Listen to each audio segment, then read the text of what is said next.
بسم اللہ الرحمن الرحیم۔ حضرت سیدنا حارث بن نبہان علیہ رحمت اللہ عنان فرماتے ہیں، میں قبرستان میں جایا کرتا تھا، قبر والوں کے لیے رحم کی دعا مانگتا اور غور و فکر کرتا، ان کے احوال سے نصیحت حاصل کرتا۔ میں نے دیکھتا وہ خاموش ہیں، کلام نہیں کرتے اور نہ ہی ان مرنے والوں کے پڑوسی ان کی ملاقات کو آتے ہیں۔ زمین کا پیٹ ان کا بچھونا ہے اور زمین کی پیٹھ ان کا اوڑھنا ہے، اور میں انہیں پکارتا، اے قبر والوں، دنیا سے تمہارے نام و نشان مٹ چکے ہیں، لیکن تمہارے گناہ نہیں مٹے۔ تم نے بوسیدہ گھروں میں ڈیرے لگا لیے ہیں، تمہارے پاؤں ورم زدہ ہیں۔ پھر میں بہت زیادہ روتا اور اس کے بعد ایک گنبد کی طرف چلا جاتا جس میں ایک قبر تھی اور اس کے سائے میں سو جاتا۔ ایک مرتبہ میں ایک قبر کے پاس سویا ہوا تھا کہ اچانک صاحب قبر کو دیکھا۔ اس کی گردن میں زنجیر تھی، آنکھیں نیلی اور چہرہ سیاہ ہو چکا تھا، اور کہہ رہا تھا، ہائے میری بربادی و ہلاکت! اگر دنیا والے مجھے دیکھ لیں تو کبھی بھی اللہ تعالیٰ کی نافرمانی نہ کریں۔ اللہ تعالیٰ کی قسم، مجھ سے ان لذت اور خطاؤں کے متعلق پوچھا گیا جنہوں نے مجھے ان زنجیروں میں جکڑوایا اور مجھے غرق کر دیا، تو ہے کوئی میری فریاد سننے والا یا میرے گھر والوں کو میری اس حالت کی خبر دینے والا؟ حضرت سیدنا حارث رحمۃ اللہ فرماتے ہیں، جب میں بیدار ہوا تو بہت خوف زدہ تھا۔ قریب تھا کہ اس ہولناک منظر سے میرا دل نکل جاتا جو میں نے دیکھا تھا۔ میں گھر گیا اور ساری رات اس کے متعلق غور و فکر کرتا رہا۔ جب صبح ہوئی تو گھر والوں کو کہا، میں کل جہاں گیا تھا مجھے دوبارہ وہاں جانے دو، شاید کوئی قبر کی زیارت کرنے کے لیے آئے تو جو میں نے دیکھا اس کو بتاؤں۔ جب میں وہاں گیا تو کسی کو نہ پایا، میں سو گیا۔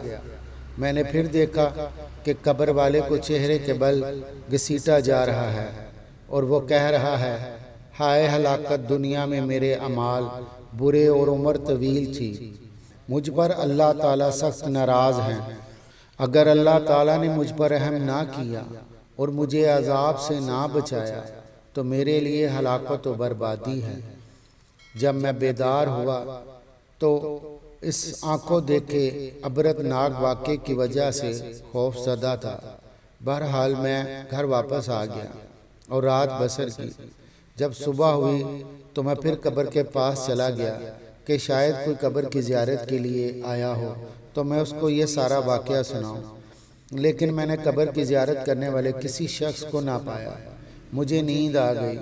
میں نے اس دفعہ صاحب قبر کو دیکھا کہ اس کے دونوں قدموں کو باندھا جا رہا ہے اور وہ کہہ رہا ہے، دنیا والے مجھ سے کتنے بے خبر ہو چکے ہیں، مجھ پر عذاب بڑھایا جا رہا ہے، اسباب اور ہیلے سب منقطع ہو گئے ہیں، اللہ تعالیٰ مجھ سے ناراض ہے، مجھ پر ہر سمت سے رحمت کے دروازے بند ہیں، ہلاکت ہے میرے لیے اگر اللہ تعالیٰ مجھ پر رحم نہ کرے۔ حضرت سیدنا حارث رحمۃ اللہ فرماتے ہیں، میں خوف کے عالم میں نیند سے بیدار ہوا۔ میں نے لوٹنے کا ارادہ ہی کیا تھا کہ چاند جیسی 3 لڑکیاں آئیں۔ میں ان سے دور ہو گیا اور قبر کی آڑ میں چھپ گیا تاکہ میں ان کی گفتگو سن سکوں۔ ان میں سے سب سے چھوٹی لڑکی آگے بڑھی اور قبر کے پاس رک کر کہا، السلام علیکم، آپ پر سلامتی ہو، اے ابا جان، آپ نے صبح کیسی کی؟ آپ اپنی آرام گاہ میں کیسے ہیں اور آپ کا اپنے ٹھکانے میں ٹھہرنا کیسا ہے؟ آپ ہمارے پاس اپنی محبت چھوڑ کر چلے گئے اور آپ کی خبر گیری کرنا ہم سے منقطع ہو گئی۔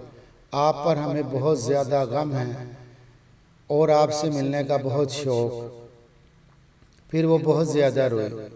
اس کے بعد دوسری دونوں لڑکیاں آگے بڑھیں، سلام کہہ کر کہنے لگیں، یہ ہماری اس باپ کی قبر ہے جو ہم پر بہت شفیق اور بہت مہربان تھا۔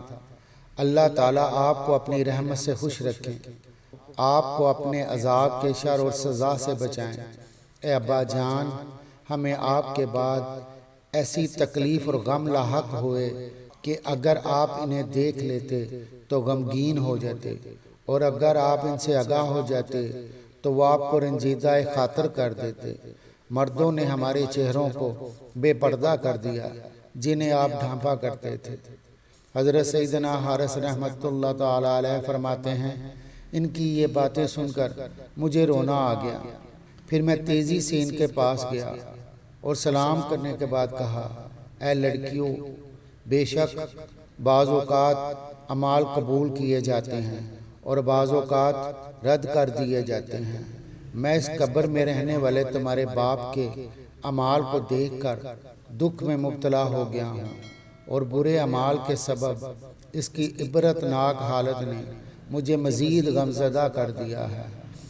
آپ رحمۃ اللہ تعالی علیہ فرماتے ہیں، جب ان لڑکیوں نے میری گفتگو سنی تو کہنے لگیں، اے اللہ تعالیٰ کے نیک بندے، آپ نے کیا دیکھا؟ میں نے بتایا، میں 3 دن سے بار بار یہاں آ رہا ہوں اور لوہے کے گرز اور زنجیروں کی آوازیں سنتا ہوں۔ جب انہوں نے یہ سنا تو کہنے لگی، اس سے بڑھ کر بھی کوئی دکھ اور مصیبت ہو سکتی ہے کہ ہم اپنی حاجات کو پورا کرنے اور گھروں کو آباد کرنے میں مشغول ہیں، جبکہ ہمارے باپ کو آگ کا عذاب دیا جا رہا ہے۔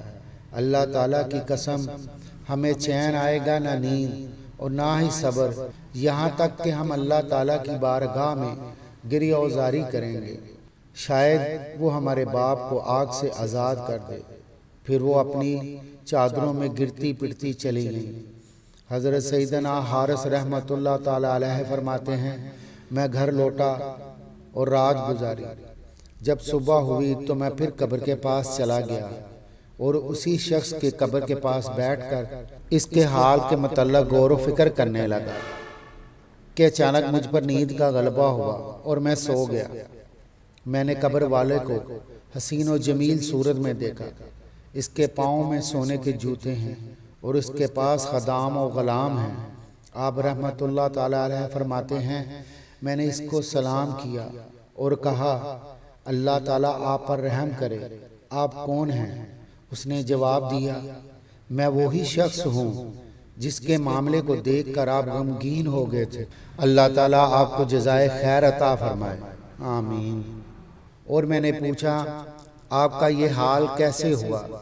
تو اس نے کہا، جب آپ نے مجھے دیکھا تھا اور کل میری بیٹیوں کو میرے بارے میں بتایا تھا تو وہ اپنے گھروں کو جا کر آنسو بہانے لگی، بالوں کو بکھیر دیا، اپنے رخساروں کو زمین پر رکھ دیا اور اللہ تعالیٰ کی بارگاہ میں گریہ وزاری کرنے لگی اور میرے لیے اللہ تعالیٰ سے بخشش کی دعا مانگنے لگی۔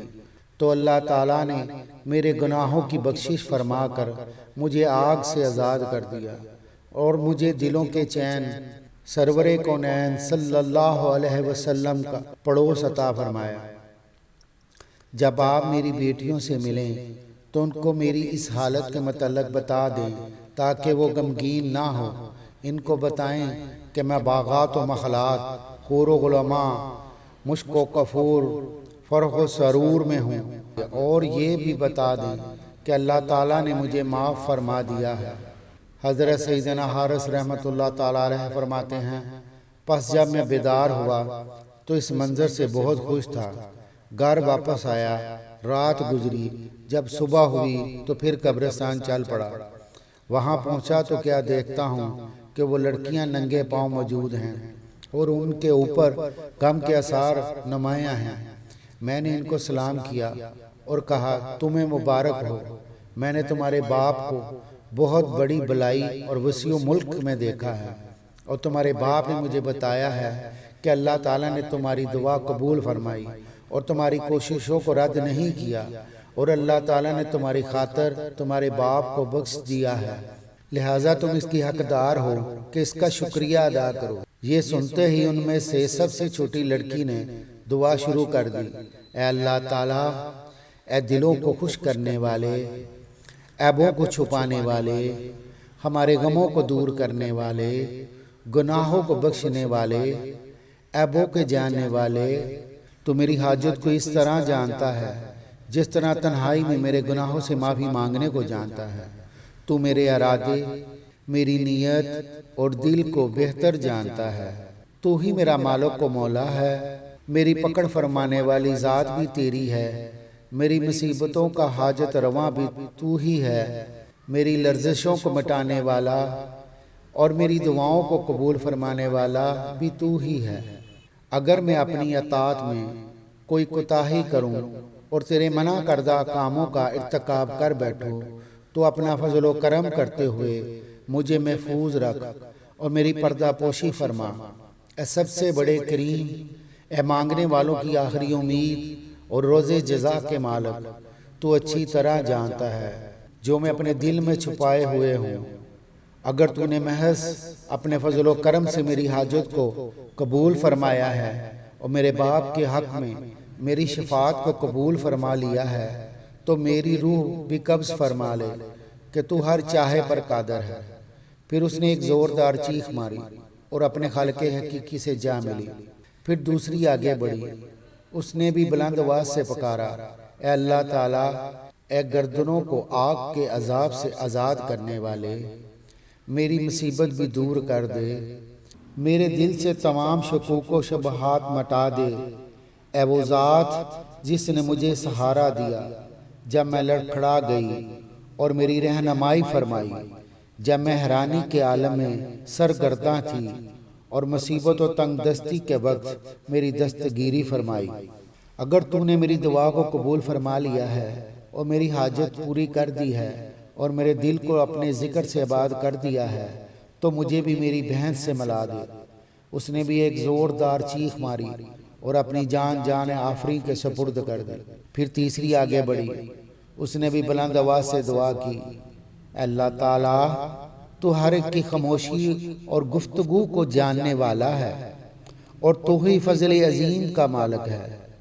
عزت والا وہی ہے جس کو تو عزت دے، ذلت والا وہی ہے جس کو تو ذلت کا لباس پہنا دے، شرافت اسی کا خاصہ ہے جس کو تو عطا کر دے، سعادت مندی و بدبختی اسی کے حصے میں جس کے مقدر میں جو تو لکھ دے، قرب کی لذت وہی حاصل کر سکتا ہے جس کو تو قرب عطا فرمائے، دوری و جدائی کا غم وہی جانتا ہے جس کو تو اپنی رحمت سے دور کر دے، تیرے فضل و کرم سے وہی محروم ہو سکتا ہے جسے تو خود محروم رکھے، جس کو تو نواز دے وہ نفع حاصل کرنے والا اور جس کو نہ نوازے وہ نقصان اٹھانے والا ہو جاتا ہے۔ میں تجھ سے تیرے اس اسم اعظم کے واسطے سے سوال کرتی ہوں کہ جس کو تو نے رات پر رکھا تو وہ تاریک ہو گئی، دن پر رکھا تو وہ روشن ہو گیا، پہاڑوں پر رکھا تو وہ گر کر ہموار ہو گئے، ہواؤں پر رکھا تو وہ چلنے لگی، آسمانوں پر رکھا تو وہ بلند ہو گئے، زمین پر رکھا تو وہ بچھونا بن گئی، اور فرشتوں پر رکھا تو وہ سجدہ ریز ہو گئے۔ اے اللہ تعالیٰ، اگر تو نے میری حاجت پوری کر دی ہے اور میری دعا قبول فرمائی ہے تو مجھے بھی میری بہنوں سے ملا دے۔ پھر اس نے ایک زوردار چیخ ماری اور اس کی روح بھی پرواز کر گئی۔ حضرت سیدنا حارث رحمۃ اللہ تعالیٰ علیہ فرماتے ہیں، مجھے ان کے احوال سے اور ان کی موت کے اس طرح ایک دوسرے کے قریب ہونے سے تعجب ہوا۔